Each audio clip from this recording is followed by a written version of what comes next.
السلام علیکم ورحمۃ اللہ وبرکاتہ۔ قرآن و حدیث کے معزز ناظرین و سامعین، آج کی آسان درس قرآن کی کلاس میں آپ کو خوش آمدید کہتے ہیں۔ اما بعد فاعوذ باللہ من الشیطان الرجیم، بسم اللہ الرحمن الرحیم۔ ولولا فضل اللہ علیک ورحمتہ لہمت طائفۃ منہم ان یضلوک وما یضلون الا انفسہم وما يضرونك من شيء وأنزل الله عليك الكتاب والحكمة وعلمك ما لم تكن تعلم وكان فضل الله عليك عظيما لا خير في كثير من نجواهم إلا من أمر بصدقة أو معروف أو إصلاح بين الناس ومن يفعل ذلك ابتغاء مرضات الله فسوف نؤتيه أجرا عظيما صدق اللہ العظیم۔ ان آیت کا ترجمہ: اگر اللہ کا فضل اور رحمت تیرے اوپر نہ ہوتی تو البتہ ایک گروہ نے ان میں سے ارادہ کر لیا تھا کہ آپ کو حقیقت سے آشنا کر دیں یا حقیقت سے بہکا دیں۔ وما یضلون الا انفسہم، اور نہیں گمراہ کر سکتے مگر خود کو، اور نہیں نقصان پہنچا سکتے تجھے کچھ بھی۔ نازل کیا اللہ نے تیرے اوپر کتاب کو اور حکمت کو، سکھایا تجھے وہ جو تو نہیں جانتا تھا، اور ہے اللہ کا فضل تیرے اوپر بار بار یا بہت بڑا۔ نہیں ہے کوئی بھلائی فی کثیر من نجواہم، زیادہ سرگوشی میں، مگر وہ جو حکم کرے صدقے کا یا نیکی کا یا لوگوں کے درمیان صلح کرنے کا، اور جو یہ کرے گا اللہ کو یا اللہ کا رضامندہ طلب کرنے کے لیے، ان قریب اس کو اجر عظیم عطا کریں گے۔ ولولا فضل اللہ، اس رکوع کا جو تعلق ہے وہ بھی پچھلے رکوع سے ہے۔ پچھلے رکوع میں یہی ذکر چلا آ رہا تھا کہ جو قبیلہ بنو ابیرق تھے، ان میں سے ایک نام تھا بشیر، اس نے چوری کی، تو قبیلے والوں کو معلوم بھی تھا کہ چور ہے، لیکن پھر بھی قبیلہ جمع ہو کر حضور کی بارگاہ میں آ گئے، جھوٹیاں گواہی دی، جھوٹی جھوٹی قسمیں بولنے لگے، اور بولنے کے تو تیز تھے۔ آپ علیہ الصلوۃ والسلام ان کی باتوں میں آ گئے۔ حضرت ابو قتادہ جو صحابی تھا اس کو بھی بلایا، اس کو ڈانٹا کہ آپ ایسے قبیلے پر، ایسے بندوں پر کیسے کہہ سکتے ہو کہ چوری کی انہوں نے؟ تو اللہ اسی کے بارے میں بتا رہا ہے، ولولا فضل اللہ علیک ورحمتہ، اگر اللہ کا فضل اور رحمت نہ ہوتی تو ایک جماعت نے آپ کو تو بہکا دیا تھا، آپ کو تو اپنی باتوں میں لگا دیا تھا۔ آپ صلی اللہ علیہ وسلم آ بھی گئے تھے گویا کہ، لیکن اللہ نے پھر وحی کے ذریعے بتا دیا کہ یہ جھوٹ بول رہے ہیں، چور انہی کا بندہ ہے، اور یہ اللہ کا فضل ہو گیا پیغمبر علیہ الصلوۃ والسلام۔ اور اس میں ہمیں بھی سبق ہے کہ کسی کی جھوٹ پر وکالت نہیں کرو، جیسے کسی قبیلے کا یا کسی خاندان کا یا کسی قوم کا کوئی بندہ ہے، اسے جرم ہو جائے، جیسے آج کل ہوتا ہے، چوری کر لی، قتل کر دیا، زنا کر دیا، پولیس نے پکڑ لیا، اب سب یہ مل کے اس کو چھڑانے کی کوشش کرتے ہیں۔ اس کی مذمت میں بیان کر چکا ہوں، یہ جائز نہیں ہے بالکل۔ کرو گے بھی صحیح، دنیا میں تو چھوٹ جائے گا وہ، لیکن آخرت میں نہیں چھوٹ سکو گے تم سب، وہ مجرم بھی اور تم بھی ان کے ساتھ پکڑے جاؤ گے اور جہنم میں جاؤ گے۔ لہٰذا اس طرح نہیں کہا، چاہے بھائی کیوں نہ ہو مجرم، چھوڑ دو اس کو، آپ جرم کی سزا اس کو بھگتنے دو، یہ جائز نہیں ہے۔ اللہ فرماتے ولولا فضل اللہ علیک ورحمتہ، اگر اللہ کا فضل اور رحمت نہ ہوتی تیرے اوپر تو ایک جماعت نے ارادہ کر دیا تھا کہ آپ کو بہکا دے، اپنی باتوں میں لگا کے اپنے جرم کو ختم کر دے، اور جو یہودی مجرم نہیں تھا اس کو مجرم بنا دے۔ بڑا ان کا ارادہ تھا، لیکن اللہ نے قرآن کے ذریعے بتا دیا کہ مجرم یہودی نہیں ہے، وہ منافق ہے۔ وما یضلون الا انفسهم، یہ جو جھوٹی گواہی، جھوٹی وکالت کرتے ہو نا, یہ نقصان خود کو پہنچاؤ گے, کسی اور کو نہیں پہنچاؤ. آپ کہو گے خود کو کیسے نقصان پہنچایا؟ بھئی دنیا میں جھوٹی قسمیں اٹھائی, جھوٹی وکالت کی, بچ گیا, بڑی رسوائی سے بچ گیا, جیل میں تھا چھوٹ گیا, آپ کہتے ہو کہ یہ نقصان خود پر ہوگا. تو اللہ فرماتے ہیں کہ یہ دنیا کی رسوائی تو معمولی رسوائی ہے, اس سے تو بچ گیا, جیل سے چھوٹ گیا, لیکن پھر بھی آخرت کا جو نقصان ہے وہ تیرے اوپر پڑے گا. وَمَا يُضِلُّونَ إِلَّا أَنفُسَهُمْ, خود کو نقصان پہنچا سکتے ہو, کسی اور کو نہیں. خود کو گمراہ کر سکتے ہو, کسی اور کو نہیں. وَمَا يَضُرُّونَكَ مِنْ شَيْءٍ, آپ کو کوئی نقصان نہیں پہنچا سکتے. وَأَنزَلَ اللَّهُ عَلَيْكَ الْكِتَابَ وَالْحِكْمَةَ, اللہ نے نازل کی تیرے اوپر کتاب اور حکمت. کتاب سے مراد قرآن کریم ہے, حکمت سے مراد امام مالک رحمۃ اللہ علیہ فرماتے ہیں کہ سنت ہے, اور بعض مفسرین فرماتے ہیں کہ حدیث ہے. قرآن ہے یہ وحی ہے, جلی ہے, اس کو وحی متنوع کہا جاتا ہے, اور حدیث یہ بھی وحی ہے, اس کو وحی خفی کہا جاتا ہے, غیر متنوع کہا جاتا ہے. قرآن میں الفاظ بھی اللہ کے ہوتے ہیں, مفہوم بھی اللہ کی طرف سے ہوتا ہے, اور جو حدیث ہے اس میں الفاظ پیغمبر کے ہوتے ہیں, مفہوم خدا کا ہی ہوتا ہے. کیونکہ وما ينطق عن الهوى, پیغمبر اپنی خواہشات سے نہیں بولتا. جو پیغمبر بول رہا ہوتا ہے وہ بھی زبان خدا کی ہوتی ہے, لیکن وہ اپنی زبان میں سمجھا رہا ہوتا ہے. جیسے میں آپ کو کوئی الفاظ بتاؤں, آگے آپ اپنی زبان میں اس کو سمجھاؤ, تھوڑے لفظ اضافی بھی کر دو. تو اس طرح حکمت سے مراد ہے. اللہ فرماتے ہیں آپ کو میں نے کتاب بھی دیا اور حکمت بھی.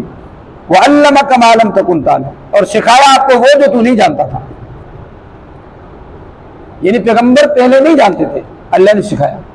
مَا كُنْتَ تَدْرِي مَا الْكِتَابُ وَلَا الْإِيمَانُ, تو کتاب بھی نہیں جانتا تھا, ایمان بھی نہیں جانتا تھا, اللہ نے تجھے بتایا اور اللہ نے سکھایا. اور جو چیز سیکھی جائے وہ غیب نہیں ہوتی, یہ بات یاد رکھو. غیب وہ ہوتی ہے جو بن سیکھے آ جائے. پیغمبر کو تو اللہ سکھاتا ہے, ہر بات اللہ بتاتا ہے, وہ اپنی طرف سے کوئی بات کہتا ہی نہیں ہے, تو پھر وہ غیب کیسے ہوا؟ غیب تو وہی ہے کہ جو بن بتایا آ جائے, ایسی تو بات ہے ہی نہیں. عالم الغیب والشہادہ, غیب کو جاننے والا صرف اللہ ہے, ذاتی غیب. باقی ایسے تو قرآن میں بہت مرتبہ آتا ہے, وما هو علی الغیب بضنین, اے پیغمبر غیب بتانے میں بخل نہیں کرو. تو لوگ کہتے دیکھو پیغمبر غیب جانتا ہے نا, تو اس میں بھی اللہ یہ کہہ رہا ہے کہ جو میں نے تجھے غیب دیا ہے وہ بتاؤ. تو بات کو دماغ میں رکھو کہ جو بتائی ہوئی چیز ہوتی ہے وہ غیب ہوتی نہیں ہے. وہ غیب ہمارے طرف سے غیب ہے, کیونکہ ہم نہیں جانتے. قیامت ہم نہیں جانتے, قبر ہم نہیں جانتے, مرنے کے بعد کیا ہوگا ہم نہیں جانتے. رسول اللہ نے بتایا ہمیں, اور رسول اللہ کو اللہ نے بتایا. تو یہ غیب ذاتی تو نہیں ہوا, عطائی ہوا. لہذا ہمارا بھی یہ عقیدہ ہے کہ پیغمبر کو غیب عطائی ہے, ذاتی نہیں ہے. پیغمبر کا علم بڑا ہے لیکن علم محیط نہیں ہے. علم محیط صرف اللہ کا ہے. وَكَانَ اللَّهُ بِكُلِّ شَيْءٍ مُحِيطًا, محیط کا مطلب ذرے ذرے کا علم, گھیرنے والا علم, ہر چیز کا علم وہ صرف اللہ کو ہے. بعض لوگ یہاں سے یہی ثابت کرتے ہیں وَعَلَّمَكَ مَا لَمْ تَكُنْ تَعْلَمْ, آپ کو وہ سکھایا جو تو نہیں جانتا تھا. یعنی اللہ نے پیغمبر کو کلی علم سکھا دیا, کلی علم نہیں سکھایا. آپ مجھے خود یہ بتاؤ کہ یہ آیت نازل ہوئی سن 4 ہجری میں یا 5 ہجری میں, سورہ نساء نازل ہوئی ہے. اگر اللہ نے پیغمبر کو کلی علم دے دیا تو اس کے بعد پھر مائدہ کی کیا ضرورت ہے؟ اس کے بعد سورہ مائدہ آ رہی ہے, اس کی کیا ضرورت ہے؟ اس کے بعد بہت سی صورتیں ہیں, ان کی کیا ضرورت ہے؟ پھر بہت سے احکام ہیں, ان کی کیا ضرورت ہے اگر اللہ نے کلی علم دے دیا؟ کلی علم اللہ نے نہیں دیا. اگرچہ پیغمبر کا علم بہت بڑا ہے لیکن اللہ کے مقابلے میں کچھ بھی نہیں. وہ علم محیط نہیں ہے, ذرے ذرے کا علم نہیں ہے.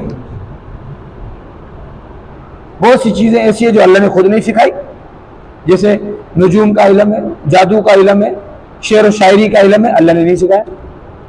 وما علمناه الشعر وما ينبغي له, ہم نے آپ کو شعر بھی نہیں سکھائے کیونکہ آپ کے لیے شعر کہنا مناسب ہی نہیں. کوئی پیغمبر شاعر نہیں ہوتا. اور یہ جو کانا تھا نا, کانا دجال جانتے ہو نا, یہ شاعر تھا. اللہ نے بتا دیا نبی شاعر نہیں ہوتا. یہاں پہ اللہ نے اس کو جھوٹا کر دیا. اس کی شعر و شاعری کی کتاب لکھی ہوئی ہے, منع یہ نبی نہیں ہو سکتا. وَعَلَّمَكَ مَا لَمْ تَكُنْ تَعْلَمْ, آپ کو بہت کچھ سکھایا جو آپ نہیں جانتے تھے. وَكَانَ فَضْلُ اللَّهِ عَلَيْكَ عَظِيمًا, اللہ کا فضل تیرے اوپر بار بار ہوتا رہتا ہے, ہوتا رہے گا. بڑا فضل ہے اللہ پر, اللہ کا اس پیغمبر پر. سب سے بڑا فضل یہ نبوت عطا کی. پھر بڑا فضل یہ کہ ختم نبوت ختم کر دی, یہ بھی بڑا فضل ہے. پھر فضل یہ کہ اللہ نے کتاب دی قرآن, جو تمام کتابوں سے افضل ہے. پھر فضل یہ کہ اچھی امت دی جو تمام امت سے بہتر ہے. پھر فضل یہ کہ اللہ نے جتنے معجزے دیے پیغمبروں کو, سب سے زیادہ معجزے پیغمبر کے. باقی نبیوں کے معجزے دائمی نہیں تھے, اس کے دائمی معجزے تھے.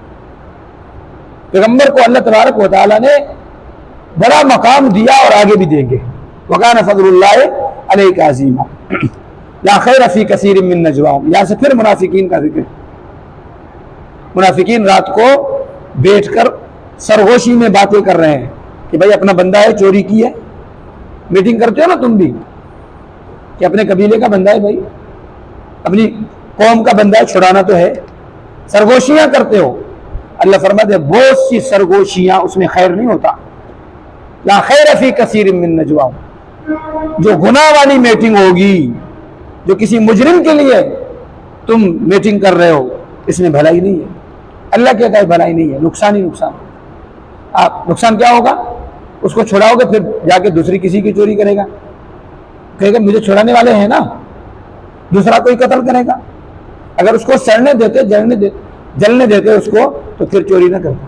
لا خیر فی کثیر من نجواہم الا من امر, مگر وہ جو حکم کرے صدقے کا. یعنی کچھ لوگ ایسے بھی ہیں جو میٹنگ کرتے ہیں, لوگوں کو بلاتے ہیں, پھر کہتے ہیں بھائی صدقہ کیا جائے. ہمارے قبیلے میں, ہمارے محلے میں ایسے غریب بھی ہیں جو مانگتے نہیں ہیں لیکن ہیں تو غریب, چلو کچھ ایسی جماعت تیار کرتے ہیں کہ ان کے گھر پہ کھانا پہنچا دیں. یہ کام کیوں نہیں کرتے؟ اچھا کام تو یہ ہے نا, اچھی میٹنگ تو یہ ہے نا فائدے والی, یہ نہیں کرتے. اللہ فرماتا ہے یہ کرو, اس میں فائدہ ہے. الا من امر بصدقۃ, بہت سے ایسے علماء اکرام ہیں, حفاظ ہیں جو مانگ تو نہیں سکتے لیکن گھر میں کچھ ہوتا بھی نہیں ہے. ان کے لیے فنڈ جمع کرو, ان کے لیے میٹنگیں کرو, ان کے گھر پہنچاؤ. اللہ کو وہ بندہ بہت بڑا پسند ہے کہ ان کے گھر میں چھپ کر کسی کو صدقہ دے کر آ سکے. او معروف, یا نیکی. جمع ہو گئے بھائی اپنے محلے میں, سب لوگ بے نمازی بن گئے, یہ کام ہمیں کرنا تھا, یہ تبلیغ والے کہاں سے آ گئے یہی کام کرنے. او معروف, جمع ہو جاؤ, میٹنگ کرو. یہ گناہ بڑھ رہا ہے, نوجوان نسل تباہ ہو رہی ہے, نماز پہ کوئی نہیں آ رہا, کیا کیا جائے؟ او معروف, نیک کام کے لیے جمع ہو جاؤ, کوئی ترکیب بناؤ. قرآن کہتا ہے او اصلاح بین الناس, بھائی وہ آپس میں لڑے ہوئے ہیں, ان کو بنوانا ہے, صحیح کرنا ہے, صلح کرانی ہے, اس کے لیے میٹنگ کرو. دو قبیلے آپس میں لڑے ہوئے, اس کے لیے میٹنگ کرو. یہ اچھے کاموں کے لیے نہیں کرتے, باقی برے کاموں کے لیے, رسموں کے لیے جمع ہو جاتے ہو. فلاں مر گیا, کیا کیا کرنا ہے بتاؤ, اس کے لیے جمع ہوتے نہیں ہوتے ہو جاتے ہو. جو کرنے کے کام ہے اس کے لیے جمع نہیں ہوتے. قرآن کہتا ہے لوگوں میں صلح کراؤ. صلح اللہ کو بہت پسند ہے. حتیٰ کہ حدیث میں آتا ہے کہ جھوٹ بہت بڑا گناہ ہے, لیکن دو کو صلح کرنے کے لیے جھوٹ بولو, اللہ اس کو جھوٹ نہیں لکھتا. اللہ اس کو جھوٹ نہیں لکھتا, سچ لکھتا. دو کو جدا کرنے کے لیے سچ بول رہے ہو, اللہ کو یہ سچ بھی پسند نہیں ہے. او اصلاح بین الناس ومن یفعل ذلک ابتغاء مرضات اللہ, اللہ فرماتا ہے یہ کام کرو اللہ کو راضی کرنے کے. تبلیغ میں نکلو اللہ کو راضی کرنے کے, کہ اللہ نے مجھے حکم دیا ہے اور یہ حکم مجھے پہنچانا ہے, میں رب کو راضی کرنے. اگر کوئی بندہ رب کو راضی کرنے کے لیے جائے گا, پھر کوئی ایک بھی نہ نکلے تو تجھے فرق نہیں پڑنا چاہیے. تو نے اپنا کام کر دیا, فذکر انما انت مذکر, فسوف نؤتی اجرا عظیما, ان قریب ہم ان کو اجر عظیم عطا کریں گے. دعا کریں اللہ تبارک و تعالی جو کہا عمل کرنے کی توفیق. الحمدللہ. آمین۔